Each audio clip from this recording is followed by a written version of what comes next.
Dave, is it too late to say Happy New Year? No, I said it to someone today, so I'll take it. Well, if people can start saying Merry Christmas to people at the end of October, then I can still be wishing Merry people Christmas. Happy New Year this time of year.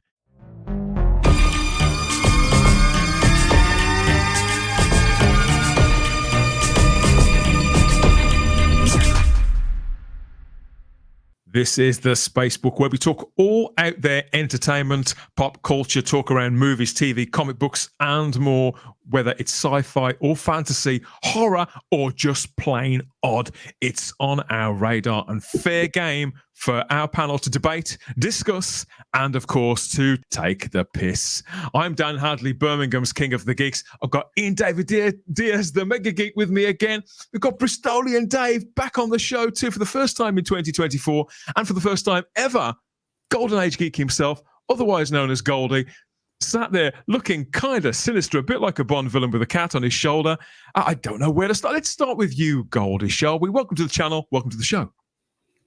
Well, it's a pleasure to be here. Thank you for having me on. And yes, I have my cat named Bruce on my shoulder. Bruce, named after Willis or Wayne? No, my actual cat called Bruce. Oh, it's one of those already, and it's definitely one of those, isn't it? Yeah.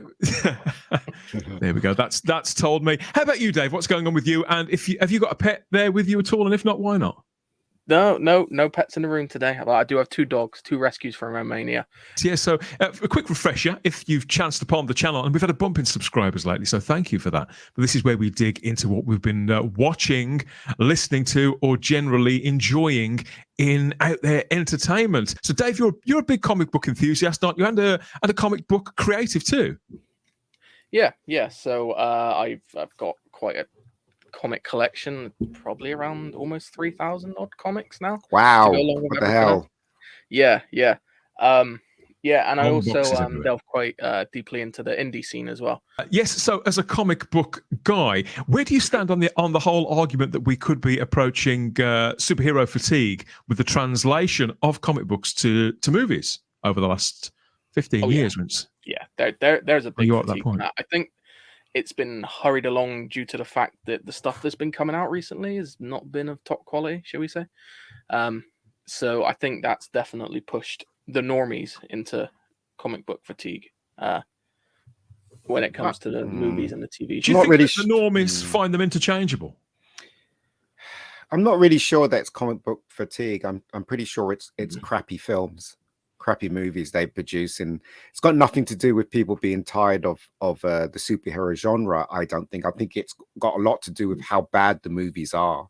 And I think that once you experience a bad movie, especially a Marvel movie, you're reluctant to go back again, especially the normies. So that's what's probably happening. It sort of taints the brand. Yeah. And as I said, my sister, she's a complete normie. She went to see the Marvel. She thought it was awful. So, I mean, normies are pretty straightforward. If they enjoy something, they'll come back again. I reckon it's because the films are bad. That's what I reckon. Yeah. But anyway, I must admit, if I pick up something from the supermarket, Gold, if I buy a bad jacket potato, do it up for my dinner, and I tuck into it, and it's got like brown bits inside, I don't have another jacket. I don't have another jacket potato for at least 4 or 5 weeks. Yeah. So, do you think that's what's putting the general public off? Are they fickle or discerning, or somewhere in between? Where do you think it is? Well, I think it's a bit of a combination of both, because as been said, the films that have come out in the recent years haven't been of top quality, but then we've had films here or there which do sort of spike in interest, but it doesn't really feel like they're sort of putting the franchise or the industry back to life. So I think it's a combination of the bad movies have caused people to sort of just not care, and it's even had the effect of when there is something good out there, people just don't really have that interest.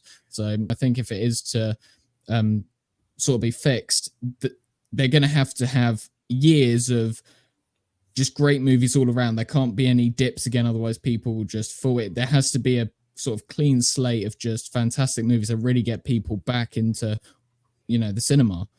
It's true. Because the truth of the matter is, Ian, that even 16 years now since the dawn of the MCU with the first Iron Man movie, and all these decades of a steady flow of DC films, a lot of the general public, a lot of the normies are still hard pushed to work out DC from Marvel, aren't they? They are, but yeah, they are. I mean, it's like Westerns, isn't it? When Westerns were big and then everyone wanted to see Westerns and then they got really tired of it. But then when a really good Western comes along, people go to see it because the film is good. I think it's all down to how good the film is. Spider-Man No Way Home the story was absolutely bollocks. None of it made any sense. Well, the majority of it didn't make any sense, but it was so enjoyable. People got something out of it. So, you know, that's why. And there was a whole rumor. There was a rumor around it, wasn't there, of returning people. I don't think anything's ever beyond hope. I mean, I never thought that moustaches would come back into fashion, but sure enough, they have. So why do I know? If there's hope for moustaches, then there is hope for comic book movies. Yeah, there is a great example of this. Like, for instance, the two films that came out both the same time, and one of them flopped big time, and one of them was a huge success. It was the Doc Holliday films. Both of them did Doc Holliday. So you're talking about Tombstone and Wide Earp. Wide Earp with Kevin Costner. They came out the same year, a couple of months apart. But the reason why Wide Earp didn't work was because it was very long and it was very self-indulgent. It was very well shot. It was very well performed, but it was slow in parts and it moved in its own pace because it was trying to be an epic. It was trying to be more than what it was. But the other one just wanted to entertain you from start to finish, and that's exactly what it did. So for a time, the superhero films gave them that, but then the script sunk and there was all this politics that's put into it, and then, you know, and that's I think that's one of the reasons why, in my view, Ian, work. Yeah, you're pointing to a difference there that we've talked about quite recently. The difference between Wyatt Earp and Tombstone is that Wyatt Earp, Dave, is just as Ian describes. It's a film. It's almost a piece of literature made for the screen, whereas Tombstone is a movie, isn't it? You watch it on a boys' night in, you get a pizza. It's that there is a difference, isn't there? Yeah. All you have to do is look at what gets big takings at the box office. The films that are like you said, more indulgent, that are more sort of artsy, that don't tend to do as well as the box office because people just want an experience that they can have within hour and a half to 2 hours tops. They just want to go in. A lot of the time, see some explosions, follow the story, you know, simple story, bad guy, good guy, gets the job done. If they have to think too much or something that takes them away from their popcorn, the general public, they won't go into it. I think this could be the conceit as well behind streaming platforms to some extent, Goldie, just as Dave's described there. You get home and it's if you have to sit there and work out for 20 minutes to half an hour what you're going to watch, it can eat a big chunk into your evening. Whereas if you put a streaming platform on and that platform is offering you a bunch of things that are sort of tailored to you, sometimes it could be as if the intelligence behind that platform knows what you want to watch before you do. This could be the great hope, to pull the fat out of the fire of the superhero genre and save them and us all from fatigue, I would say. I mean, I think we're all kind of hoping. And this bit of news concerns not Superman himself, but his cousin. She's got a habit of making a big impact and a great entrance in comic books with various restarts over the years to her series. But this time, it seems that the media is all caught up in the news that we have a new cinema Supergirl. And Matthew Vaughn has got stuck into this, because as soon as they announced the identity of the new actress that was going to play Supergirl on screen, he put his hand up and said, "That's exactly who I'd cast. I'd really kind of like to direct this, please." And to be honest, I can't say I blame him. When I saw the news that Millie Alcock, the 23-year-old Australian actress, is to play Supergirl in the new film as part of the DCU, that slate of movies that was announced around a year ago. This time a year ago, wasn't it, Dave? I think. So Peter Safran and James Gunn, they took the reins of DC Studios about 6 months before, And they eventually launched with this plan of a first chapter of movies and TV shows they intend to deliver over a 5-year period, roughly. But this one, Millie Alcock as Supergirl, is one of the big ones. It's something that they really have to get so right, isn't it? So yeah, first impressions really is, what do you think about Millie Alcock? Is she a good choice or a bad choice to take this role? And did you see this coming, anybody? Let's start with you, Dave. You a fan of Millie's? To be honest, I had to have a look at her because I've never seen her in anything. Because I've not watched House of Dragon, so I was like, who's this girl? So I looked her up on the Internet Movie Database, and no, I've not seen her in a single thing. So I can't say if she's actually a decent actress or not. The fact she's Australian, I mean, there's a lot of good actors and actresses from Australia. So if that's anything to go by, I mean, good superheroes, they seem to be all right in superhero movies, you know. Yeah, I haven't got a clue. I mean, does she have the Supergirl look? I don't know. It's more, when you picture Supergirl, you picture like classic all-American blonde Helen Slater. girl. Yeah. So I don't know, but I know they're trying to be a little bit different with some of this because they want everything to be younger by the seams of it. I think they're going for. Yeah, I suppose you could say the clue is in the name, girl rather than woman. Millie herself is 23. I think Kara is meant to be around 18, 19, I would say, Ian. That's always been the impression that I've had with Supergirl, as both the comics reader and a big fan of the original Helen Slater movie from 1984, 40 years old this year. Doesn't seem that long, does it? No, she's gorgeous, Helen Slater. They really cast really well there. Shame the movie was shit, but the casting was spot on. She looked innocent. She was sweet. She was cute, and she looked a knockout in the costume. Yes, but you're quite right. I think she had what Christopher Reeve had too. They seem cut from the same cloth.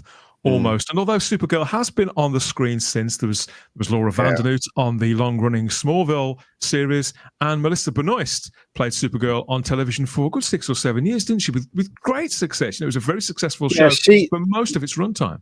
I do like the girl, the actress that played Supergirl in the TV show. And without her earnestness and likability, the series would have probably fallen flat a lot sooner than it actually did. Supergirl generally tends to get a lot less attention than Superman, doesn't she? Culturally, Ian, but she's been around for a very long time.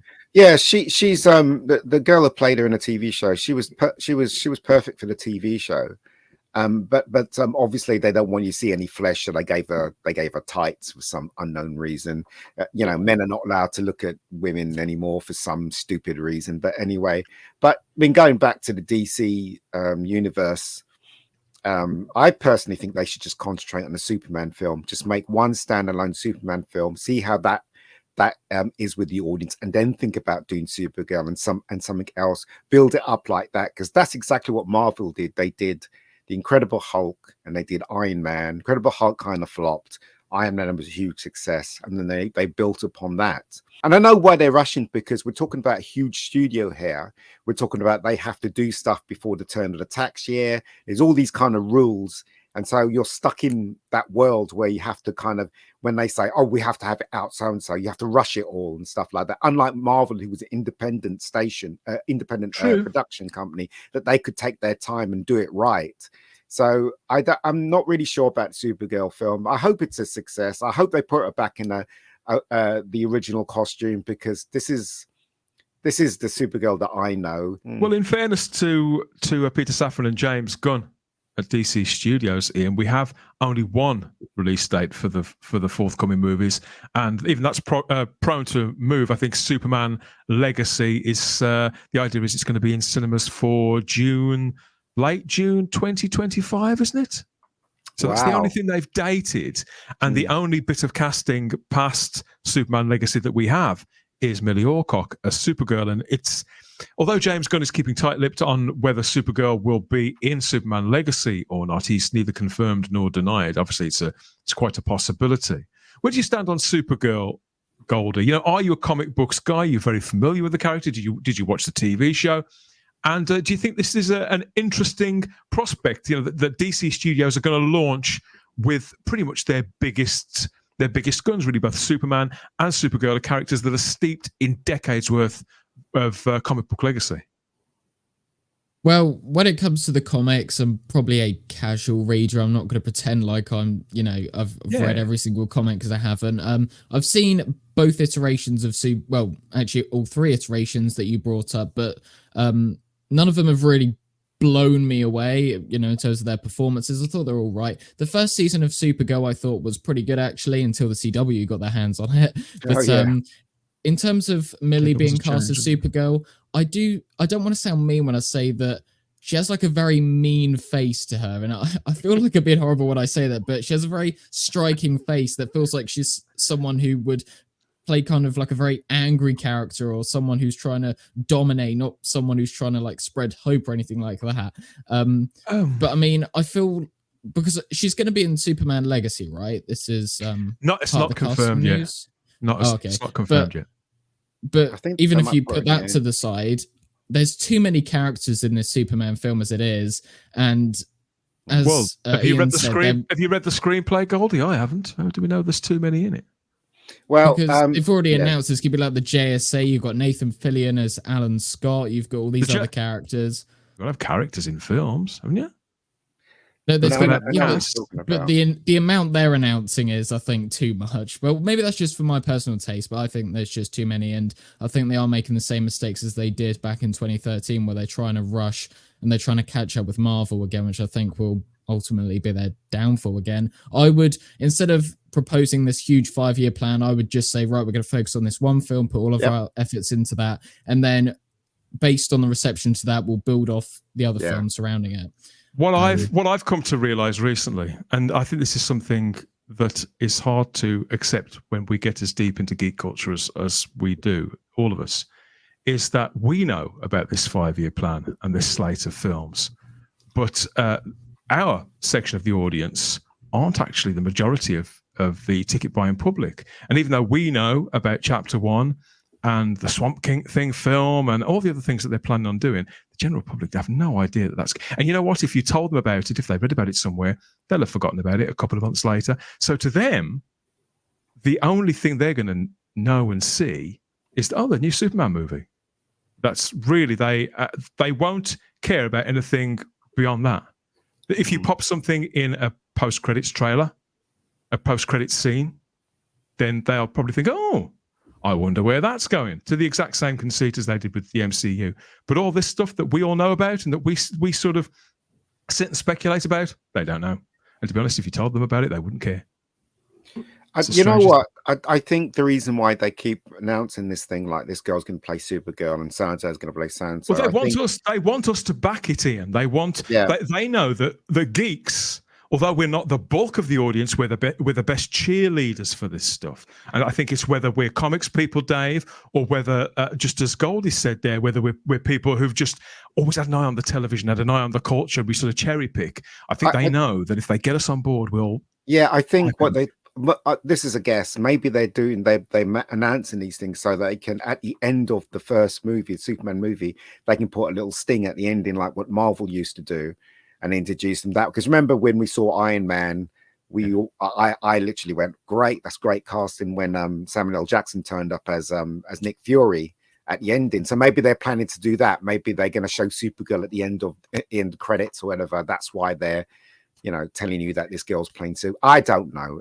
Maybe my feeling about the DC universe and DC Studios is that we've had, just if we want to go since the Christopher Reeve stuff, 45, 46 years worth of DC movies, not just the movies, the cartoon shows, the TV shows that everybody's grown up with. There's this great, even Teen Titans is massively popular. Teen Titans Go.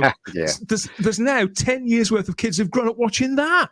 And so to put some of these characters into a film like Superman Legacy, they're not starting something from the ground up. And I felt this 10 years ago as well, but they're not starting something from the ground up. They're actually trading on a broader awareness of a brand, kind of tying these things together that people, I know that character. They were in Teen Titans. Oh, that's interesting. I wonder how they relate to that.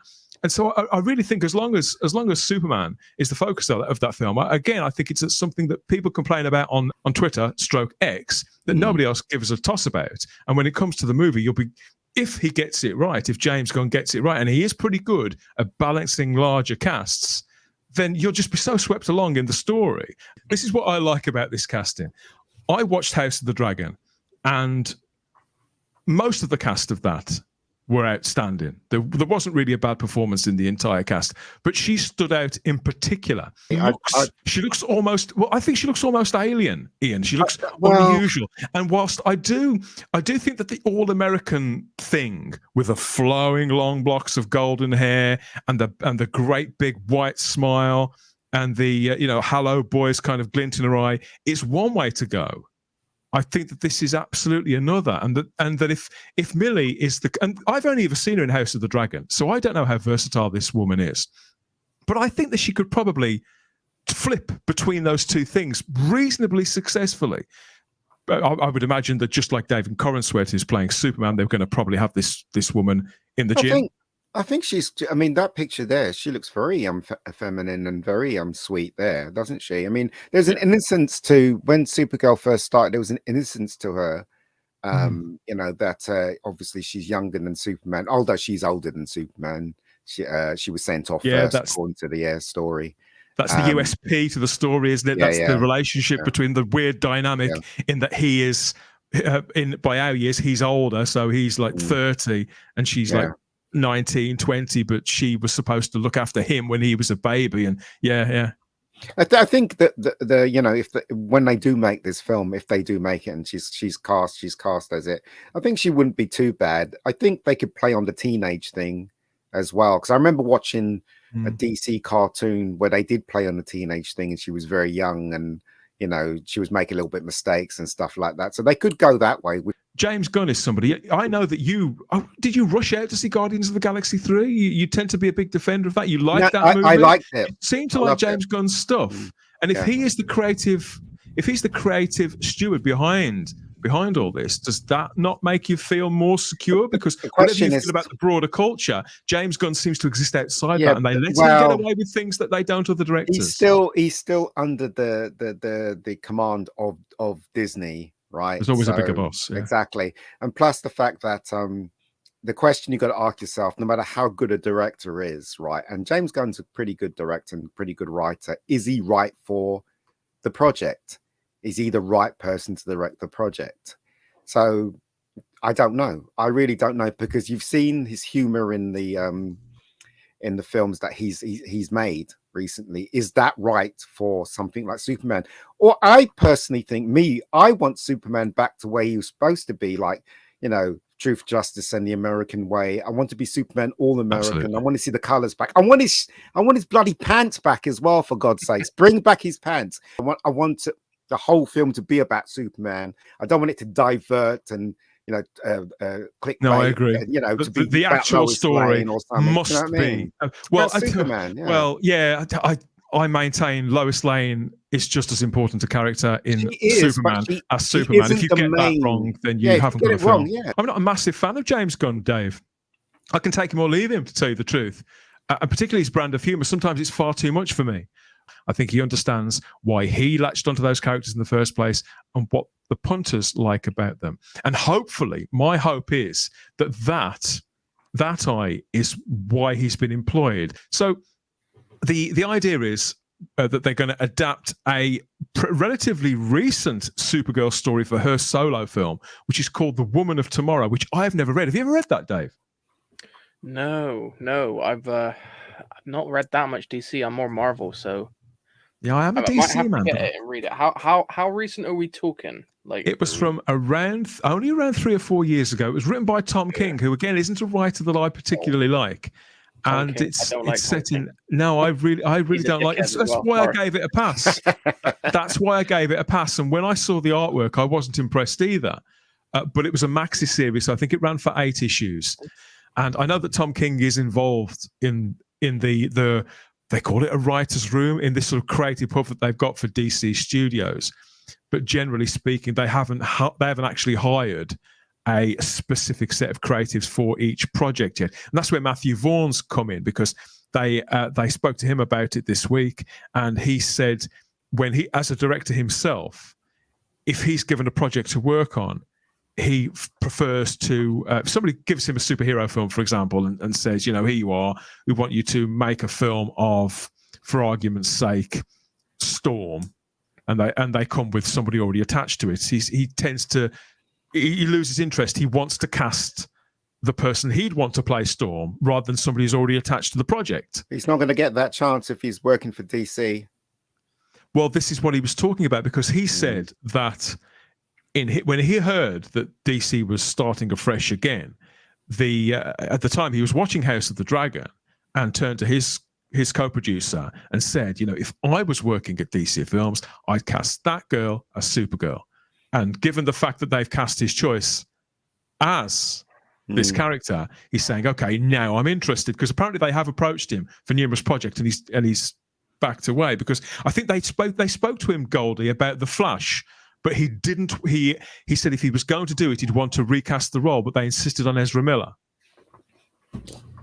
Well, I think when it comes to James Gunn, he's really good at taking these unpopular characters and redefining them in his own image, as opposed to getting on board with other people's predetermined notions of what the character should be. And I think that's the problem I have with him and this Superman film, is I feel like he's going to inject too much of himself, his own style into it, as opposed to just going back to basics of what people expect from a Superman movie. It's got to be a balancing act, hasn't it? Because you don't hire a creative with their own distinctive voice and think we don't want you to do that. You know, if you're hired, and that does make me nervous, Goldie, because as I say, I'm pretty indifferent to James Gunn. James Gunn was hired not because they thought he was the best fit for Superman. He was hired because he'd done a great job in Marvel. But the question is he the right person for the job? I mean, just imagine you're a DC executive and you know nothing about comics and you know nothing about the film world, but you love, you know, you're in charge. They go, well, who's available? James Gunn. Well, let's get him then. That's what I reckon the decision was made, because he's free. Let's just get him. He knows about. But is he right though? That's the question. And I suppose, you know what I mean? Ian, that as we were talking about earlier on, in a landscape where all superhero films are kind of dying and ever decreasing box office turnouts for them, the one film that people did go and see was Guardians of the Galaxy 3. Here is people have been stimulated by the thought of Millie Alcock as Supergirl enough to create their own fan art. So here is this is what she could look like as Supergirl in the upcoming film. You know, I think that's I don't think that's a million miles off the mark there. As you said, Ian, I'd like to see brighter colours maybe on the costume, Dave, but and that looks pretty good. I think she looks quite hot as well. Yeah, they've kind of shortened her face, haven't they? Like they have, yeah. You know, yeah, it's a bit of AI at work in there. But no, I see what you say. I mean, I could see it, but I don't know. It just doesn't. Needs blonder hair. Well, we've got to see what she looks like in the costume. They got to do some tests with her. Do you know what I mean? I mean, maybe they did do some tests of her, and she looked absolutely fabulous. Who knows? You know? Well, the rumor is that she screen tested with David Corenswet, but that's also unconfirmed. Right. The reports that the chemistry between them was what sold it. So this is the Tom King series, Woman of Tomorrow. That's what they're going to be adapting from a few years ago. But in my view, Millie's look could be something like the version of Supergirl that we got in the mid-noughties. There, that's the incarnations that she reminds me of when Ian Churchill and the late Michael Turner were working on the series. So I'm hoping for something in between these two books. I'm trying not to judge that based on Tom King. It was a successful maxi series at the end of the day. I'm not going to knock success. And I really hope that Millie delivers on this. I'm very excited by it. I thought she was fantastic in House of the Dragon. But as you rightly said, and everybody, there are so many factors about all of this that we just don't know anything about. I mean, the most common thing I hear from normies that are, you know, in the family and, you know, friends is they always say, well, once you've seen one, you've seen basically all of them. So I think people are yearning for something completely different. And they want something to be able to distinguish it from the thing that they've seen before, not just a repeat. I mean, look, think to that point, Goldie. I think if you put on a TV spot or a first teaser trailer, and you've got Superman catching a helicopter, doing something that we've never seen him do before with style, or not seen him do for a while, and also pepper it with a lot of laughs and a kind of a light-hearted tone, that will, if it gets people laughing, they'll make a mental note. I'm going to catch that. I'm going to give that a go. That might be worth a look. When's that out again?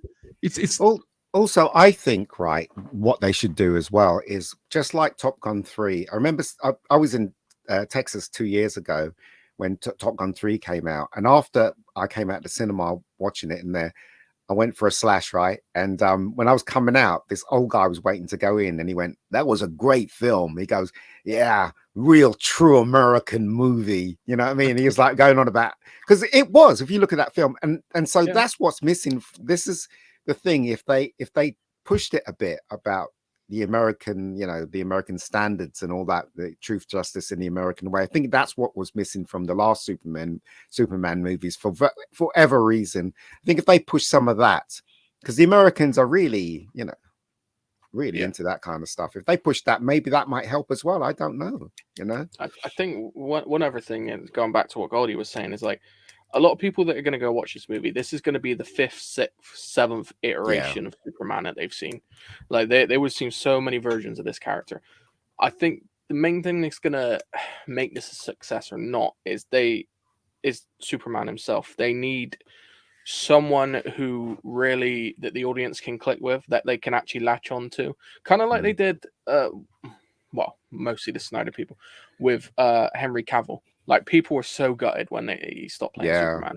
Like, the majority of people loved him. He's a very, very likable man. Well, the girls like him. So there you go. That David, whatever his name is, the new guy they've cast. Yeah.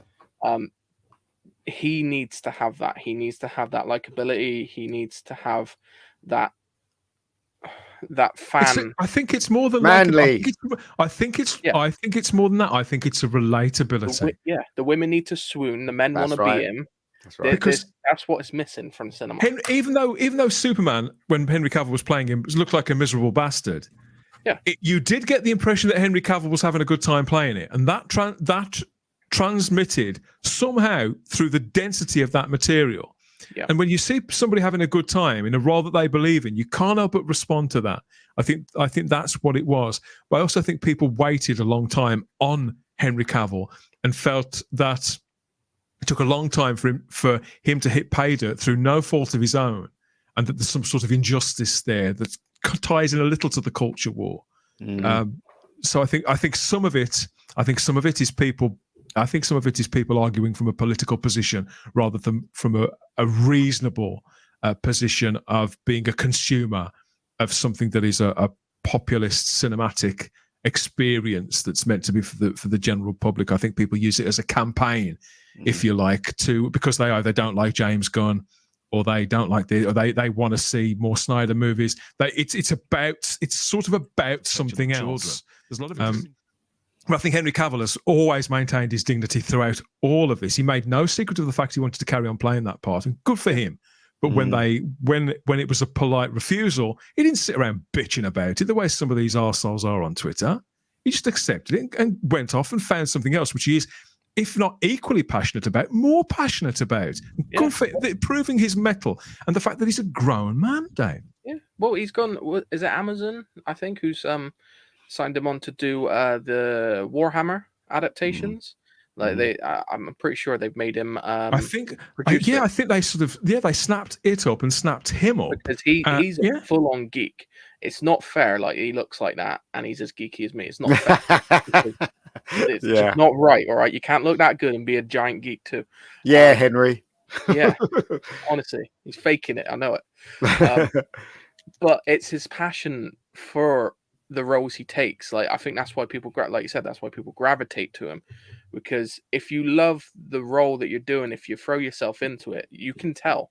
And that's why I think a lot of characters over the recent years haven't been relatable. People haven't stuck by them because the people playing them either hate the character or just doing it for the sake of the Money. role. They're not actually invested in it. Money. Yeah, I'm just thinking about people's social media presence. You've got some people who I won't name banging on about party politics and vote for this and vote for that and this and that in my bio.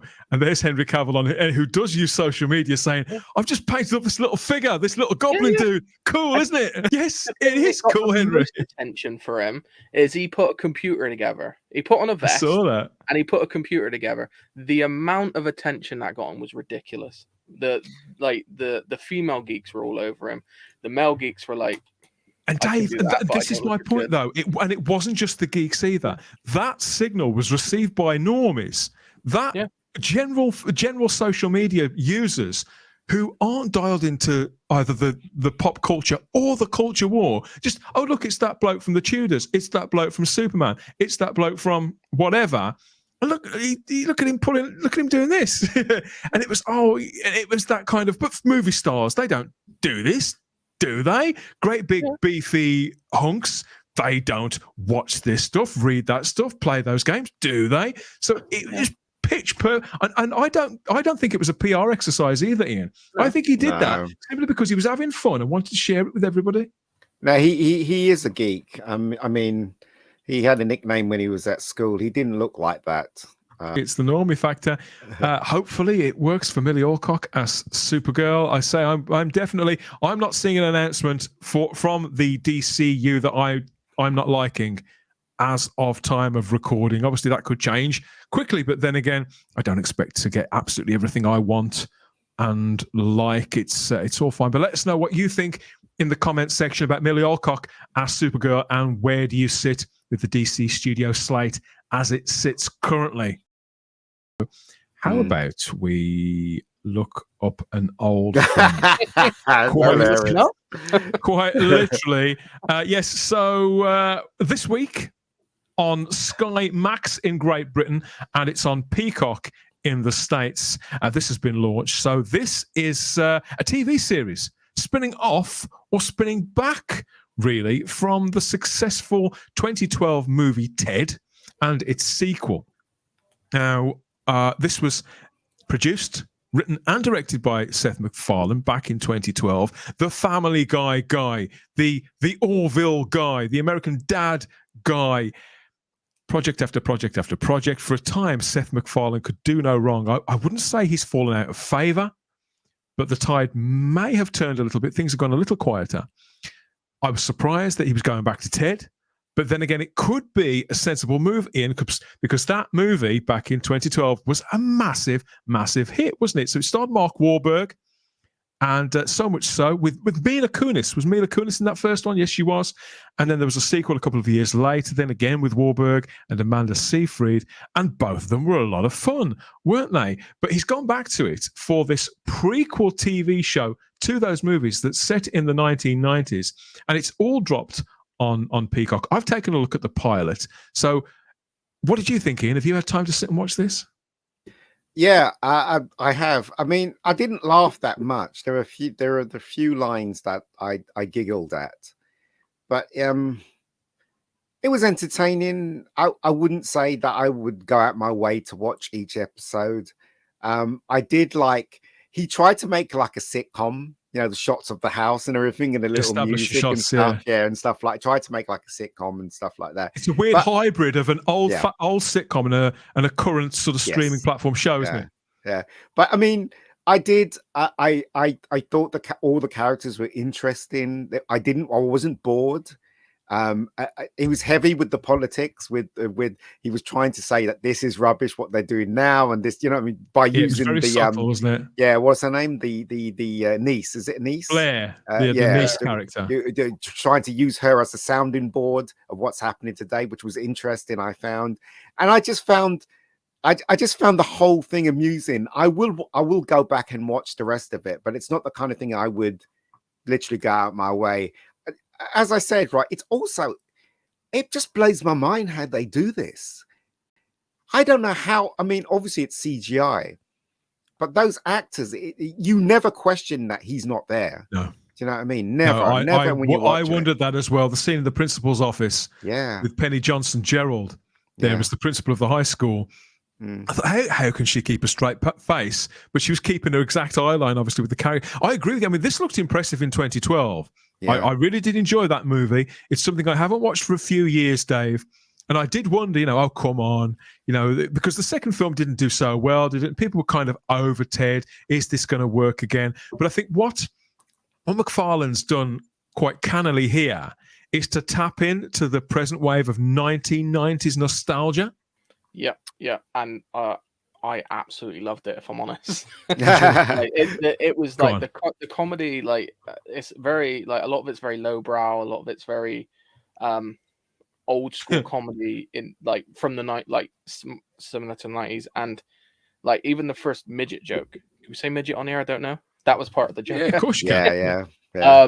But that made me laugh. And Blair, I was like, as soon as she started going, I was like, oh, such a bitch. Please don't like have this as a moral high ground. And then she got ripped the shit into, and I was like, yes. I the love Barbie this. dolls. Yeah. That's funny. Barbie doll.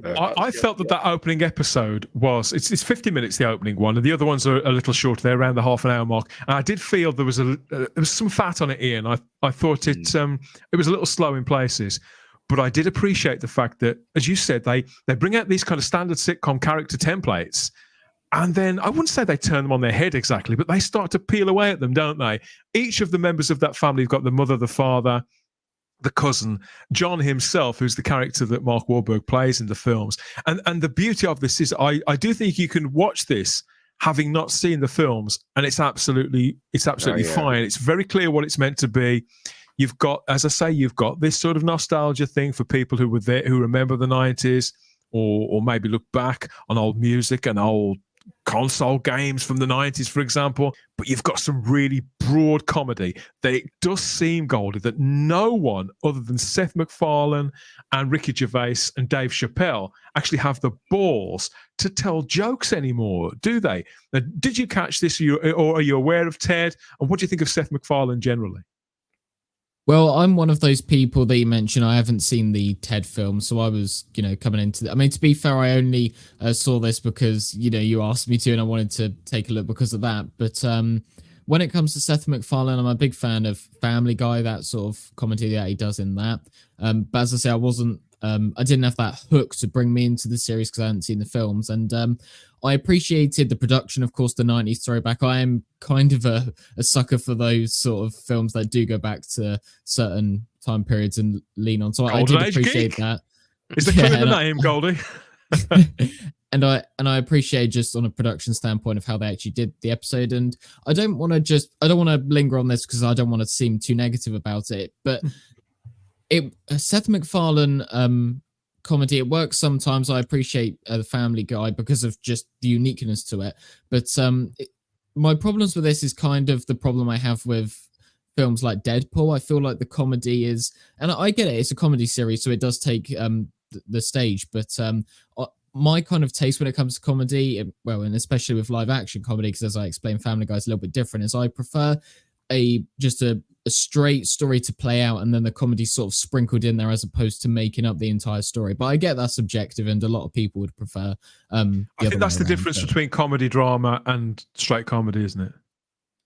Yeah, I'm perfectly fine with comedy, but I just think I just prefer it to sort of sprinkle in there and be a rarity as opposed to being no wrong answers. A normality. Yeah, I do get what you're saying. There's that sequence where he was talking about that film Alive and who you would eat first and stuff like that. And it was like, that just sounded like something he would do if he was doing stand-up. Do you know what I mean? He just chucked that in there. It didn't seem like it was, there's always lots of that stuff in every Seth MacFarlane thing, I think, Ian, and it's something that, and some of it lands. I agree. I think that stood out like a sore thumb and didn't work. And yet and there was another one where they go to get the box from the safety deposit box. I don't want to spoil that. If you haven't seen it. Yeah, and the guy, the security guard guy, is talking about incontinence pants. And he's been non-committal, and then he throws the keys in after, and that was another one of those moments. But that landed, that worked somehow. That worked. I think it's because we were wondering, we were thinking, isn't he saying what we think he's saying? So that worked. but the Alive one and several others didn't. It's the problem. We spoke about James Gunn earlier on. I have exactly the same problem with Seth MacFarlane as I have with James Gunn. Sometimes I love it, sometimes I don't. I'm very indifferent to it. Yeah, no, I totally agree. As I said, there were some bits in it where you can tell that he was banking on nostalgia and movies that that people have forgotten about and stuff like that. But overall, I think it's hopefully it will stay. I'd go back and watch a couple of episodes of that. It's just in season 1. all right. Ian. But again, I would say my mind was blown. I was like, how the hell did they do this? I know it's CGI, but it looks like so real. It looks like the thing is there. Could you imagine if they were going to do Elf today? They probably would have done it this way, wouldn't they? But it's kind of reminds me of Elf, but kind of like adult humor. But I just thought it was so well done. Not once did I not think he wasn't there, if you know what I mean. I also liked how, this being a prequel, they made him look cleaner than when he's a sort of... Yeah. In the films, he's a sort of washed up former star, isn't he? And his fur's all raggedy. But I think it's okay. I kind of liked it. Well, I hate to say this, because in my view, the only real way you can judge a comedy series or film, Dave, is, did it make you laugh? And this made me laugh so much. And therefore... And even though there was some fat on it, and I think he could have done with this, done with that, if something makes me laugh that much for the right reasons, I've got more than enough incentive to watch the next one and the next one and the next one. I can see myself watching all of these. How about you? And I think that's the thing with comedy in general, and what's missing a lot from comedies these days is the risk taking. You need series to put in the jokes. Everything might not land. I like some of my favorite films, like American Pie, for example. Like there are still a couple of jokes in there. I'm like, but the majority landed perfect for me. Same with this. There was a couple bits I was like, okay, but the majority of it. Also, you cared about the characters as well, which I found interesting within that space of time. I mean, even Ted, I knew from the movies, but I cared about the sister. Well, she's not the sister, but I cared about her, that she was getting kicked out and stuff like that. And also, she seems to be the voice of today, if you know what I mean. I think that's what it is. I think that's exactly what it is. I think this is. Yeah, I wouldn't say it's working on multiple levels or anything too overblown, but I think there's a nice flip there on what Seth is saying about the culture now. Yeah, you're right. Yeah. And the guy who plays Mark Wahlberg's part here, who plays the younger John, I think he's quite well chosen as well. I've never seen him in anything. I thought he was pretty good. There were several cast members of the Orville peppered throughout it as well. Ian, I expect to see more MacFarlane sort of familiars turn up later on in the series, wouldn't you?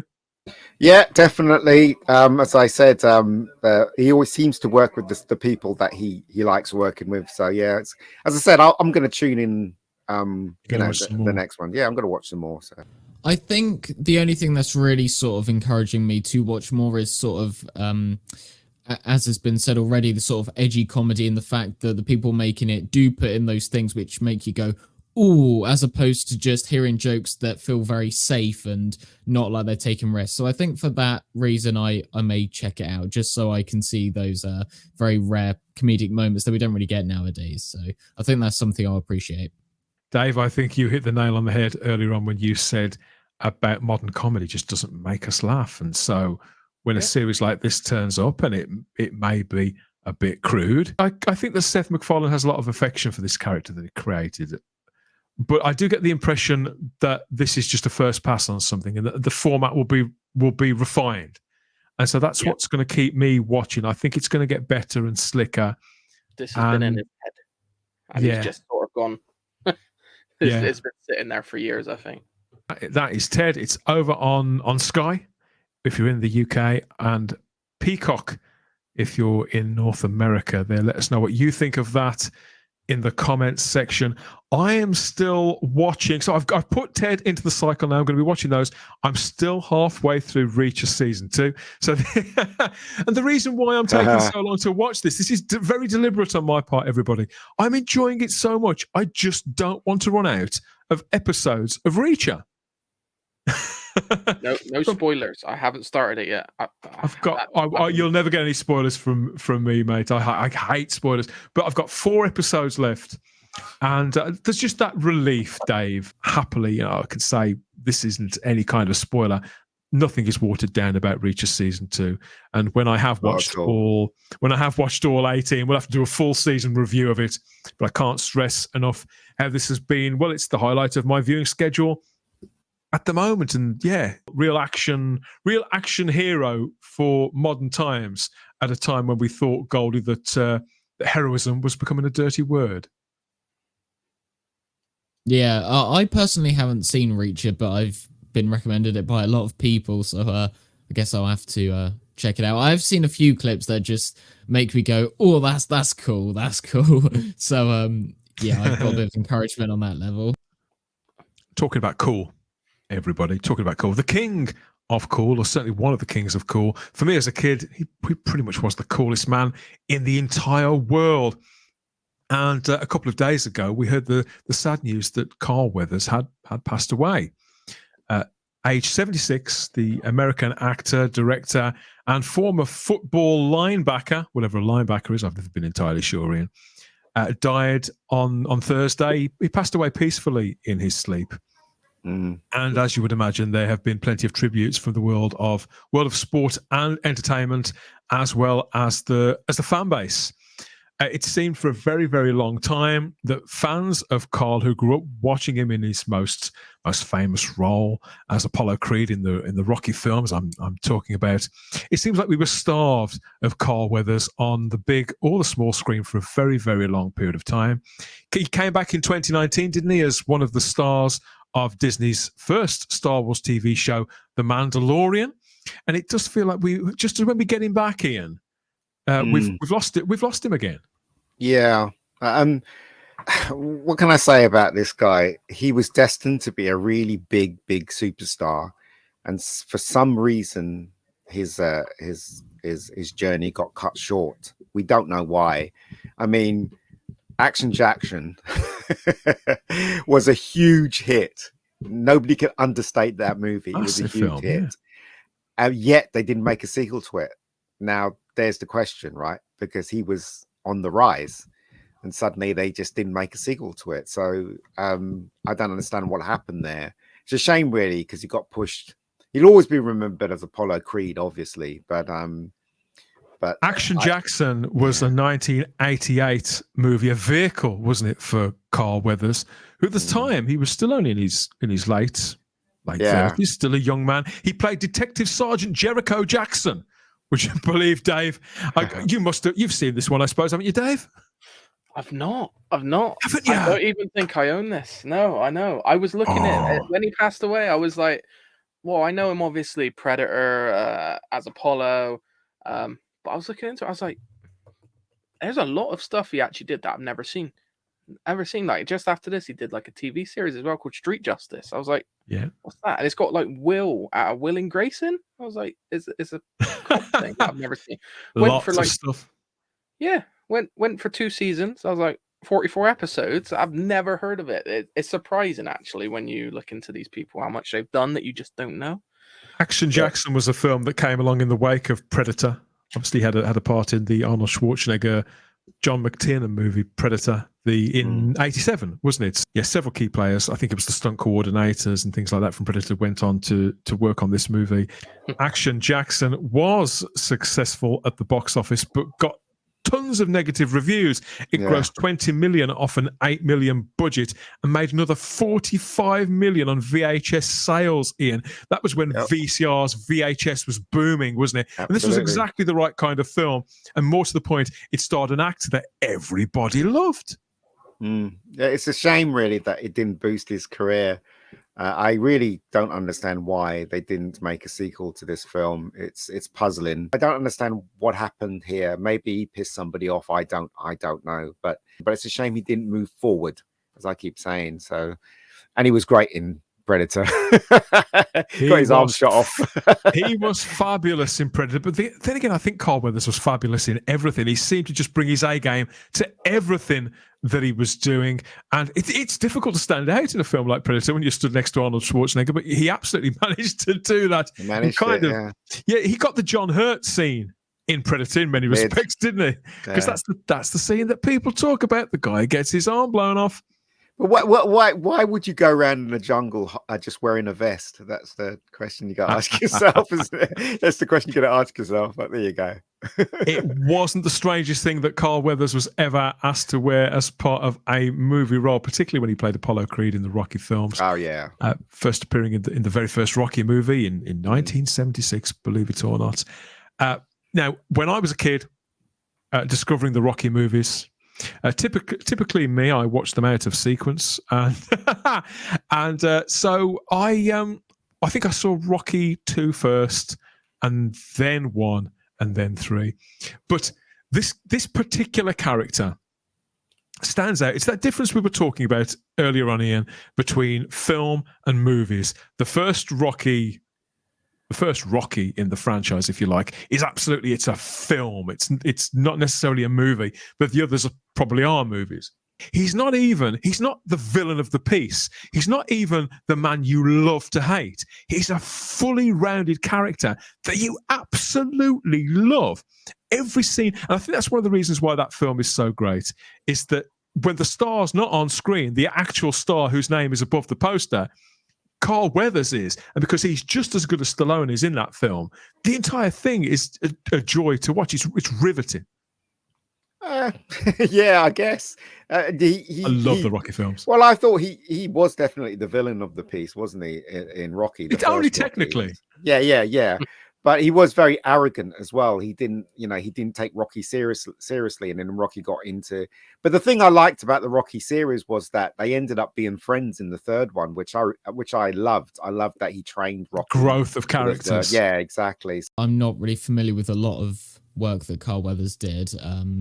It's a lot of his films are still ones that are on that list that I need to see. We've all got a list, mate. Yeah.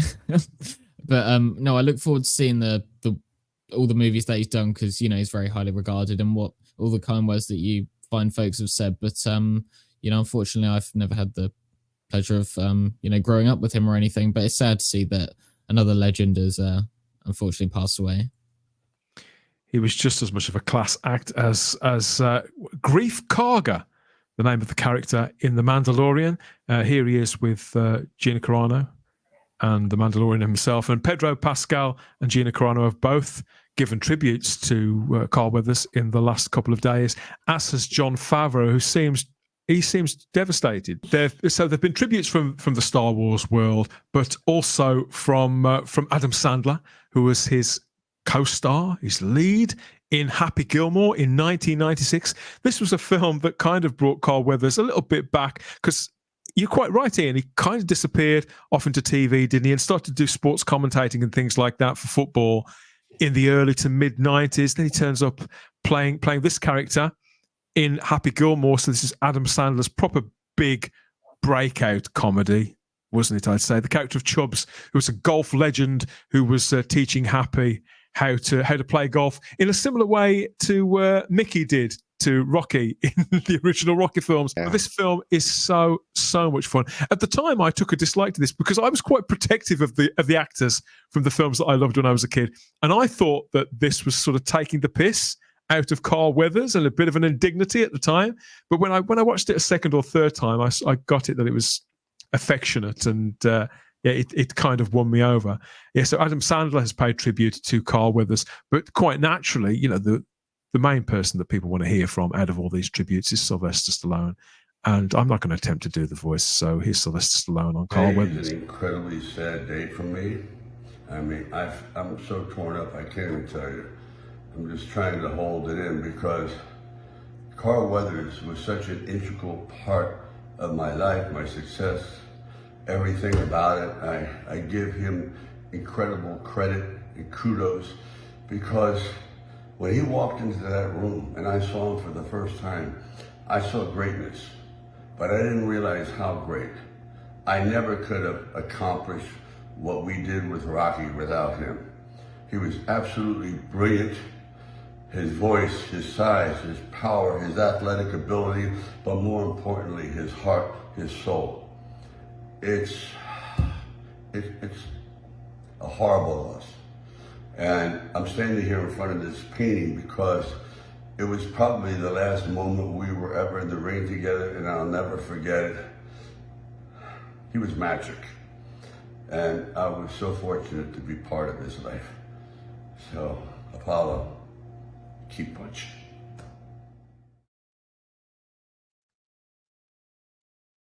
Pretty heartfelt, Ian. Yeah, it was. Yeah, it's yeah. What can I say? You can see he's struggling to keep it together there, can't you? It was. Yeah, he had to say something, didn't he? I mean, because he obviously was part of Sylvester Stallone's life, wasn't he? They didn't always see eye to eye. There was a bit of a falling out when it came to the making of the 6th Rocky film, Rocky Balboa, in 2006. Stallone asked Carl Weathers, along with Mr. T and Dolph Lundgren, if he could have permission from them all to use footage from their appearances in the earlier Rocky films and the new ones. And Weathers was the only one who said no, who refused. He wanted a part in the actual film, despite the fact that his character died on screen. And yeah, so they did make up. They did make up eventually, and he agreed for footage of him to be used in Creed in 2015. So happily, they weren't at odds in real life for very long, and there are lots of nice sort of pictures like this one, two of them hanging out there, and that's what you want to see, isn't it, Ian? You know, the two sparring partners there together, shoulder to shoulder. But you don't like the idea that your heroes, your childhood heroes, are ever going to fall out, do you, Dave? No, not in the slightest. I was just surprised with how much bigger he was. So, Sylvester Stallone stood next to him there, actually. Yeah, he was 6'2", 6'3" at his prime. Carl Weathers, he was a big guy. There's not many small linebackers in American football, are there, Goldie? They're all big dudes. Yeah, I mean, I'm not that knowledgeable on the subject, but no, neither am I. I'm a proper geek. I'm a proper geek. I don't do sport. I certainly don't do American sport, Dave. It's all a bit of a mystery to me. But Carl Weathers, obviously it's one of those, I can't say, we don't appreciate these actors, these stars when we have them. I've always really appreciated Carl Weathers and latched onto pretty much everything he's ever done. Thought it's got to be worth watching if Carl Weathers has turned up for it. Did you know there was a sequel to Action Jackson, though, Ian? No, I didn't. But was it? It probably wasn't him, was it? It was somebody else, right? Well, not quite. There was a sequel to Action Jackson, and it was him, but it wasn't actually Action Jackson. So it was a film called Dangerous Passion that was made in 1990. So everywhere in the world, it was known as Dangerous Passion. Weathers plays a completely different character in a totally different setup. But over in Germany, they released it as Action Jackson 2 to make a few quid. Can you believe it? It's got Billy D. Williams in as well. Oh shit! Okay, wow. Could be worth a look. This is how I remember Carl Weathers. I think this is his biggest moment of glory on stage with James Brown in Rocky IV. And it goes a little bit pear-shaped afterwards, but you do get the impression that Carl Weathers is having the time of his life as well as Apollo Creed. And I saw this film in the cinema like 3 times.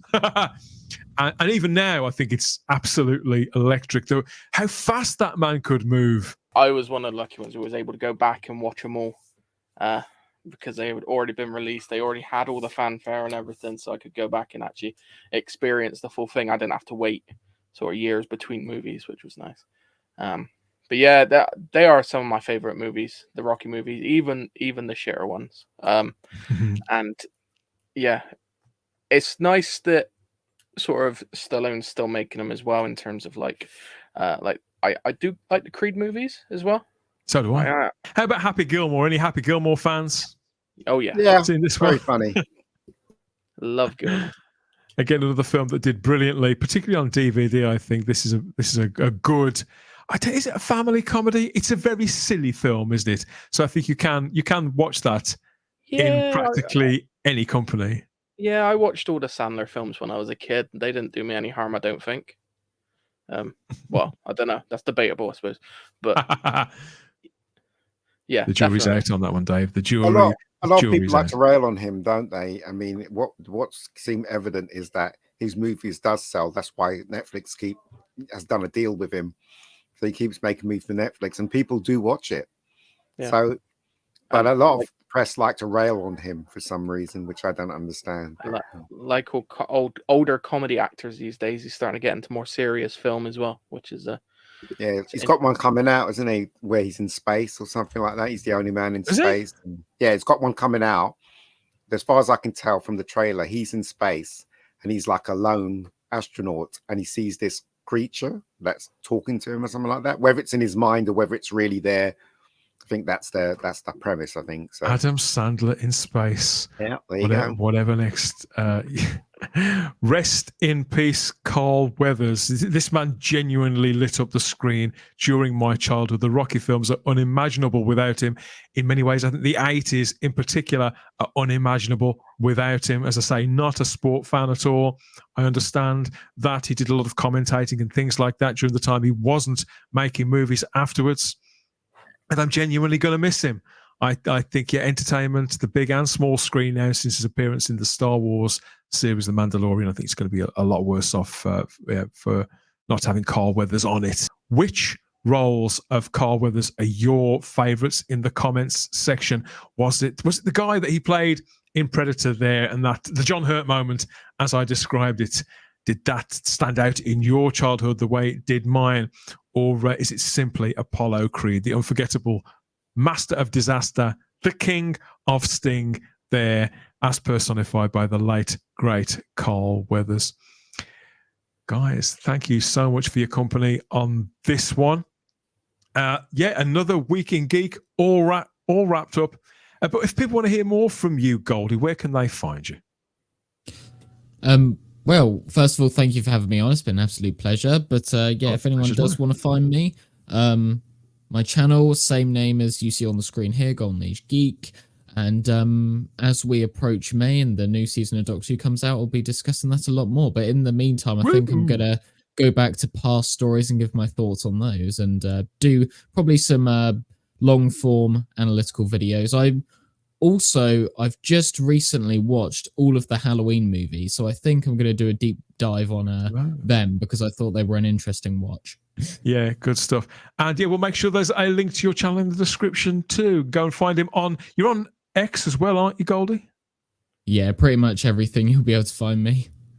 Go and seek him out with that unmistakable icon that you've got. I love the 3D glasses. Where can people find you, Dave? You're on Twitter, /X, and YouTube, aren't you? I'm pretty much on everything. Yeah, Bristolian Dave on YouTube. I cover everything physical media because I collect so many forms of physical media that I'm practically a hoarder, except it's organized. So, it's not quite a hoard. I'm on Twitter as well. So if you like my really strange takes on things, follow me on there at Bristolian D. Same with the Instagram. I am on Letterboxd as well, Bristolian Dave. What's Letterboxd? Oh, it's like a movie review sort of website. So and you can get an app on your phone as well for it. It's quite good, actually. You can diary the movies, so I know how many movies I've watched this year, what I've watched, when I watched it, so I can recall it, because I'm trying this year. I got to upload the video. I've been a bit quiet over Christmas to stop buying quite as much and watch more stuff. Easier said than done, because I may be guilty of that myself, Dave, so you may have to give me a few pointers there. Ian, how about you again, mate? You're at Twitter, /X, Instagram, all those places? Yeah, I'm on Twitter. I'm on Instagram. I'm on Facebook. I'm easy to find. Just look at this mug, and then you'll be able to find me. Basically, Ian Diaz. Yeah, Ian David Diaz on Twitter. Yeah, and I've got my own channel, the Rebecca Gold channel. As everybody knows, it's a web series, which was the first season was shot. I don't know, it's coming up to 4 or 5 years ago. Going through season 2 now, shooting it at the moment. Hopefully that'll be finished before the end of the year. And then you can watch that. So yeah, I've got my movies on there. I've got Bad Day, with a movie I directed, which is on Netflix in the UK, and I think it's on Tubi in America. So you can watch that if you want to know what I'm all about. Yeah, that's me.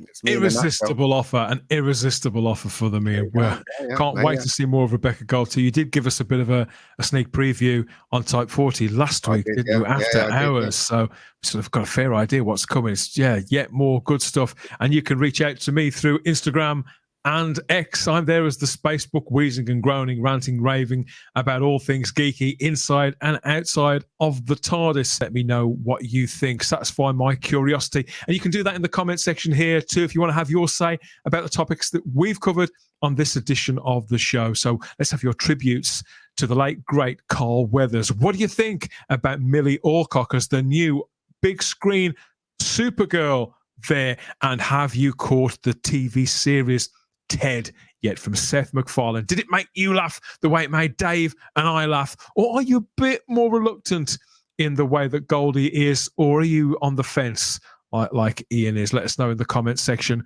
More coming from us on the Type 40 channel, Type 40 Live and Type 40 later in the week. So make sure you're subscribed over there as well. We'll see you out there somewhere. Ding, ding, Carl.